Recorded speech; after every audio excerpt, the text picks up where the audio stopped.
Let me give you a good philosophical phrase. All values must be won by contest.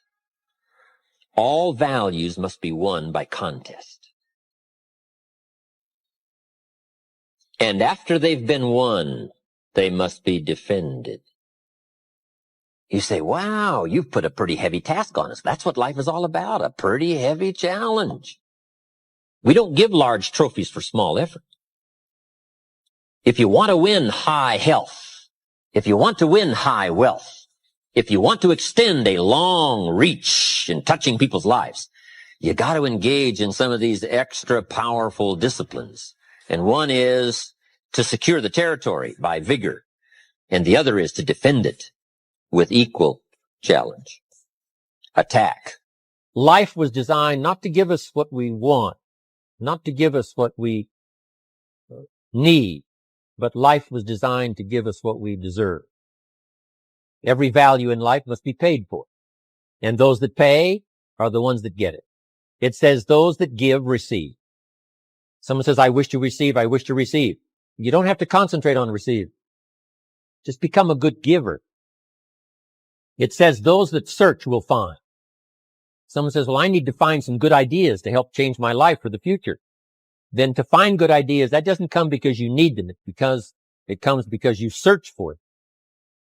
If you want good ideas, you got to go after them. You got to go to the class. You got to go to the workshop. You got to go to the training. Go to the book, right? You got to go to the journal, right? Go where good ideas are being taught. Go searching, go looking, because good ideas are not going to be wasted on those that are not seeking, searching, well prepared. Get going, that's the key. Some people are ever learning, but they don't put it into action. They don't really take the action. It's like the man who keeps bringing materials to the building site and never builds anything.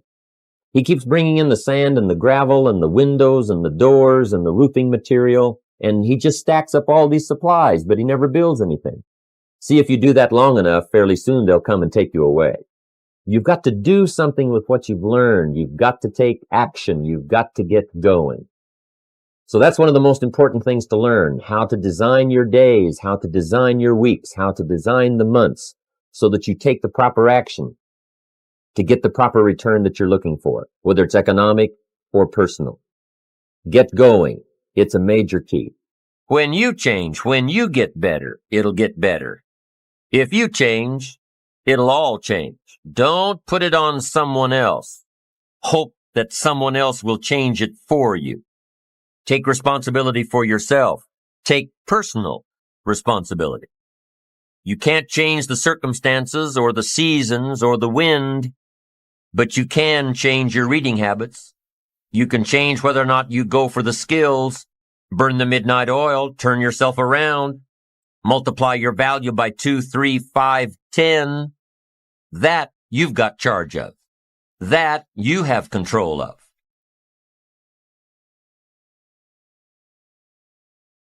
If you want your life to change, here's the source of it all. Ideas plus inspiration.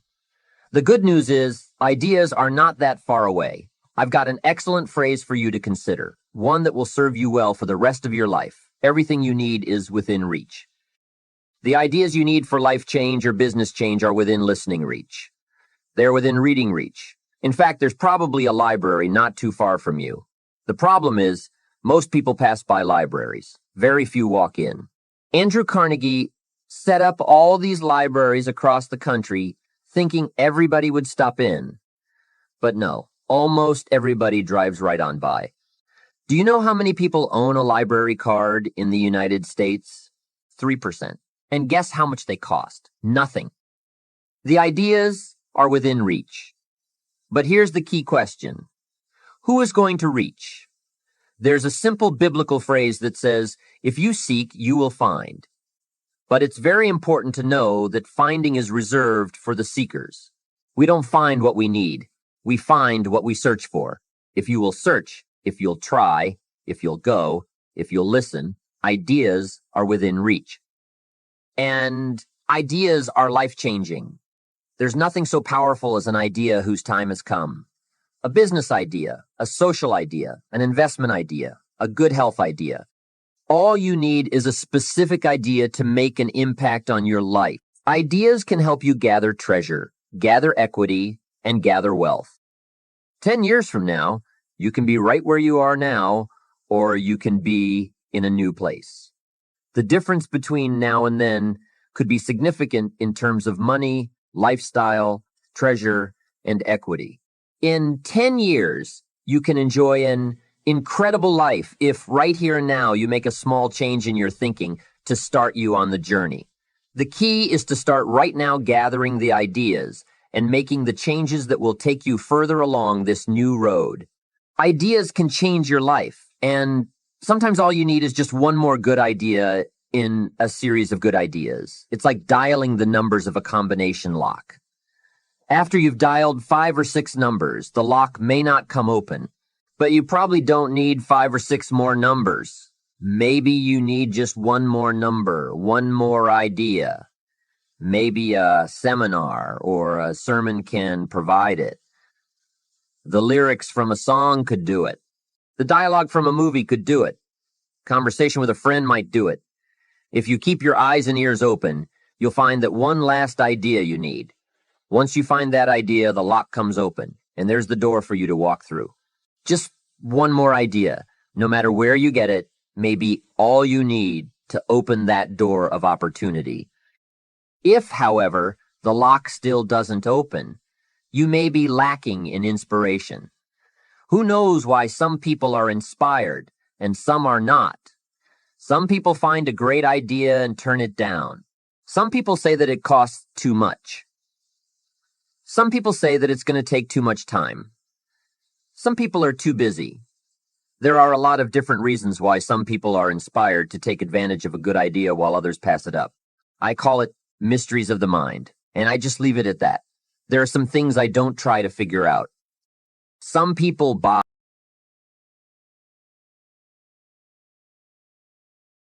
and some don't. Some go for it and some don't. Some change and some don't. And if you've been around for a while, you can usually spot those who don't take advantage of a good idea. A man asks me, "How come all this stuff goes wrong for me?" I say, "I don't know." The most I've been able to figure out is that those kinds of things always happen to people like you. I'll bet he's one of the ones who don't take advantage of good ideas. If he continues on that path, he'll probably never find the right combination. That honor will always fall on the ones who do. Like you. The consistent, disciplined, purposeful, constant search for knowledge. It's where the life-changing ideas are. Pursue knowledge with high expectations. Spend the money, time, and effort. They are all investments, but the payoff is so great it's hard to compare the cost to the reward. First is the money. Set up an educational fund for the programs, the books, the lectures, the seminars, and the videos you need for a constant flow of ideas and inspiration. Take a portion of your income each month and set it aside to invest in the search for knowledge. Remember, the best money spent is the money spent to cultivate the genius of your own mind and spirit. Make sure you don't spend more for frivolous comforts and conveniences than you do for education. The money is a small price. The promise is unlimited potential. The next investment is time, which is an extremely valuable expenditure. It's one thing to ask someone for their money, but to ask them for their time is a much more significant request. Knowledge takes time, precious time. The time you spend is irreplaceable. You can get more money, but you can't get more time. However, life has a unique way of rewarding high investment with high return. The major investment of time you're making now could be that small, fine tuning you need for major accomplishment. Last is the investment of effort. There is a great deal of difference between casual learning and serious learning. Learning that opens up the whole mental and spiritual process is truly an investment in effort. And this effort is the investment that opens the floodgates of ideas that can work their magic for you in the marketplace. So I don't hesitate to ask you to spend, in a deliberate and consistent fashion, the money, time, and effort required to reach your goals. These are the investments that turn on the lights, sharpen the focus, and start turning your wishes of wealth and happiness into reality. Let me share with you two of the best sources of information available. First, there are your own experiences. Become a good student of your own life. It's the information you are most familiar with and feel the strongest about, so make your own life one of your most important studies. In studying your own life, be sure to study the negative as well as the positive, your failures as well as your successes. Our so-called failures serve us well when they teach us valuable information. They're frequently better teachers than our successes. One of the ways we learn how to do something right is simply by doing it wrong. Doing it wrong is a great school for learning, but I would suggest that you not take too long doing this. If you've done something wrong for 10 years, I wouldn't suggest taking another 10. But what a close at hand and excellent way to learn. From your own experiences, when I met Mr. Schoaf, I had been working for 6 years. I started when I was 19, and when I met him, I was 25. He said to me, "Mr. Rohn, you have been working now for 6 years. How are you doing?" I said, "Not very well." He said, "I suggest you not do that anymore. 6 years is long enough to operate with the wrong plan." Next, he asked, "How much money have you saved in the last 6 years?" I said, "Not any." He said, "Who sold you on that plan 6 years ago?" What a fantastic question. Where did I get my current plan that wasn't working well? Everyone has bought someone's plan. The question is, whose plan have you bought? Those initial confrontations may be a little painful at first, especially if you have made as many errors as I have. But think of the progress you can make when you finally confront those errors by becoming a better student of your own life. The second way to learn is from other people's experiences. Remember, you can learn from other people, whether they have done things right or wrong. You can learn from the negative as well as the positive. The Bible is such a great book because it is a collection of human stories representing both sides of the ledger. Some human stories are called examples. Do what these people did. Other human stories are called warnings. Don't do what these people did. What a wealth of information. Knowing what to do and what not to do. If your story ever gets in somebody's book, make sure they use it as an example, not a warning. There are 3 ways to learn from other people. The first is to listen to the programs and read the books by and about people who have accomplished great things. All the successful people around the world I know and work with are good readers. They are driven to read because they just have to know. It is one of the things they all have in common. Here's an excellent phrase. All leaders are readers. Successful people also listen to audio programs, especially while they're in the car or during other times when they can't read.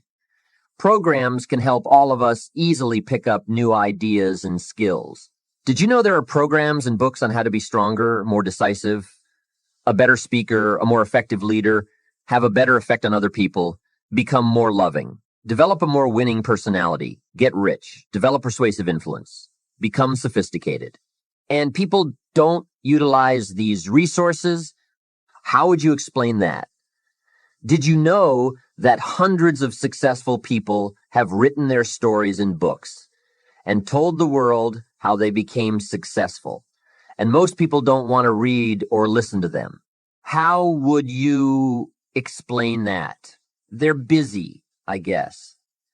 They say, if you worked where I work, you'd know that by the time I struggle home, it's late. I've got to have a bite to eat, watch a little TV, and go to bed. I can't stay up half the night and read. Imagine someone who is behind on his bills. He's a good worker and very sincere. Unfortunately, you can be sincere and work hard all your life and wind up broke, confused, and embarrassed. You've got to be better than a good worker. You've got to be a good reader and a good listener. You don't have to read or listen to educational programs half the night. Although if you're broke, it's a good place to start. All you need are just 30 minutes a day. That's all. Stretch it to an hour if you can, but set aside at least 30 minutes. Hear or read something challenging, something instructional, at least 30 minutes a day, every day. Miss a meal, but not your 30 minutes. You can get along without some meals, but you can't get along without some ideas examples, and inspiration. There's a biblical phrase that says, "Man cannot live on bread alone." The most important thing, aside from bread, is words. Words nourish the mind. Words nourish the soul. Humans have to have food and words to be healthy and prosperous. Make sure you have a good diet of words every day. And remember that to properly feed the mind, you must maintain good balance. Don't just read or listen to the easy material. You can't live on mental candy. With good books and programs, you can tap into the treasure of ideas. And if somebody has a good excuse for not tapping into the treasure of ideas for at least 30 minutes every day, I'd like to hear it. You wouldn't believe some excuses I've heard. Don't make the same mistake. Invest the money, get the programs and books. The best money you can spend is money invested in your self-education. Don't shortchange yourself when it comes to investing in your own better future.